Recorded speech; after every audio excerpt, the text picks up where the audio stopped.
英語聞き流し10分間、名作リスニング、英語テキストと MP3 ダウンロード、その他の物語は、ホームページよりご利用いただけます。88thpp.com 88thpp.com His heart was breaking. He fell ill. For 3 days he remained in the wagon, with a coverlet over him, fighting a fever, and seeing no one except the capataz, who came to give him his drink and feel his pulse. And then he believed that he was lost, and invoked his mother in despair, calling her 100 times by name, "Oh my mother! My mother! Help me! Come to me, for I am dying!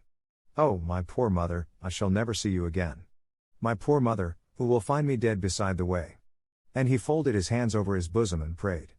Then he grew better, thanks to the care of the capataz, and recovered, but with his recovery arrived the most terrible day of his journey, the day on which he was to be left to his own devices. They had been on the way for more than 2 weeks, when they arrived at the point where the road to Tucumán parted from that which leads to Santiago del Toro. The capataz announced to him that they must separate. He gave him some instructions with regard to the road, tied his bag on his shoulders in a manner which would not annoy him as he walked, and, breaking off short, as though he feared that he should be affected, he bade him farewell. The boy had barely time to kiss him on one arm. The other men, too, who had treated him so harshly, seemed to feel a little pity at the sight of him left thus alone, and they made signs of farewell to him as they moved away. And he returned the salute with his hand, stood watching the convoy until it was lost to sight in the red dust of the plain, and then set out sadly on his road. One thing, on the other hand, comforted him a little from the first. After all those days of travel across that endless plain, which was forever the same, he saw before him a chain of mountains very high and blue, with white summits, which reminded him of the Alps, and gave him the feeling of having drawn near to his own country once more. They were the Andes, the dorsal spine of the American continent, that immense chain which extends from Tierra del Fuego to the glacial sea of the Arctic Pole, through 110 degrees of latitude. And he was also comforted by the fact that the air seemed to him to grow constantly warmer, and this happened, because, in ascending towards the north, he was slowly approaching the tropics. At great distances apart there were tiny groups of houses with a petty shop, and he bought something to eat. He encountered men on horseback. Every now and then he saw women and children seated on the ground, motionless and grave, with faces entirely new to him, of an earthen hue, with oblique eyes and prominent cheekbones, who looked at him intently, and accompanied him with their gaze, turning their heads slowly like automatons. They were Indians. The first day he walked as long as his strength would permit, and slept under a tree. On the second day he made considerably less progress, and with less spirit. His shoes were dilapidated, his feet wounded, his stomach weakened by bad food. Towards evening he began to be alarmed. He had heard, in Italy, that in this land there were serpents. He fancied that he heard them crawling. He halted, then set out on a run, and with cold chills in all his bones. At times he was seized with a profound pity for himself, and he wept silently as he walked. Then he thought, "Oh, how much my mother would suffer if she knew that I am afraid." And this thought restored his courage. Then, in order to distract his thoughts from fear, he meditated much of her. He recalled to mind her words when she had set out from Genoa, and the movement with which she had arranged the coverlet beneath his chin when he was in bed, and when he was a baby, for every time that she took him in her arms, she said to him, "Stay here a little while with me," and thus she remained for a long time, with her head resting on his, thinking. And he said to himself, "Shall I see thee again, dear mother? Shall I arrive at the end of my journey, my mother?" And he walked on, among strange trees, vast plantations of sugarcane, and fields without end, always with those blue mountains in front of him, which cut the sky with their exceedingly lofty crests. 4 days, 5 days, a week, passed. His strength was rapidly declining, his feet were bleeding. Finally, one evening at sunset, they said to him, "Tucumán is 50 miles from here." He uttered a cry of joy, and hastened his steps, as though he had, in that moment, regained all his lost vigor. But it was a brief illusion. His forces suddenly abandoned him, and he fell upon the brink of a ditch, exhausted. But his heart was beating with content. The heaven, thickly sown with the most brilliant stars, had never seemed so beautiful to him. He contemplated it, as he lay stretched out on the grass to sleep, and thought that, perhaps, at that very moment, his mother was gazing at him. And he said, "Oh my mother, where art thou? What art thou doing at this moment? Dost thou think of thy son? Dost thou think of thy Marco, who is so near to thee?" Poor Marco! If he could have seen in what a case his mother was at that moment, he would have made a superhuman effort to proceed on his way, and to reach her a few hours earlier. She was ill in bed, in a ground-floor room of a lordly mansion, where dwelt the entire Mequines family. The latter had become very fond of her, and had helped her a great deal. The poor woman had already been ailing when the engineer Mequines had been obliged unexpectedly to set out far from Buenos Aires, and she had not benefited at all by the fine air of Cordova. But then, the fact that she had received no response to her letters from her husband, nor from her cousin, the presentiment, always lively, of some great misfortune, the continual anxiety in which she had lived, between the parting and staying, expecting every day some bad news, had caused her to grow worse out of all proportion. Finally, a very serious malady had declared itself, a strangled internal rupture. She had not risen from her bed for a fortnight. A surgical operation was necessary to save her life.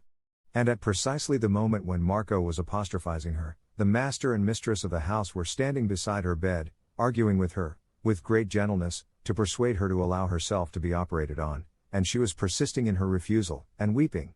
A good physician of Tucumán had come in vain a week before. "No, my dear master," she said, "do not count upon it, I have not the strength to resist, I should die under the surgeon's knife. It is better to allow me to die thus. I no longer cling to life. All is at an end for me. It is better to die before learning what has happened to my family." And her master and mistress opposed, and said that she must take courage, that she would receive a reply to the last letters, which had been sent directly to Genoa, that she must allow the operation to be performed, that it must be done for the sake of her family. But this suggestion of her children only aggravated her profound discouragement, which had for a long time prostrated her, with increasing anguish. At these words she burst into tears. "Oh, my sons! My sons," she exclaimed, wringing her hands, "perhaps they are no longer alive. It is better that I should die also. I thank you, my good master and mistress, I thank you from my heart. But it is better that I should die. At all events, I am certain that I shall not be cured by this operation.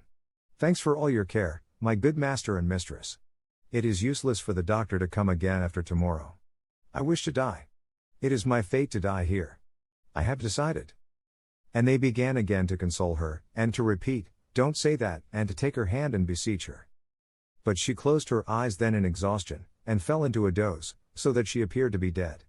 And her master and mistress remained there a little while, by the faint light of a taper, watching with great compassion that admirable mother, who, for the sake of saving her family, had come to die 6,000 miles from her country, to die after having toiled so hard, poor woman.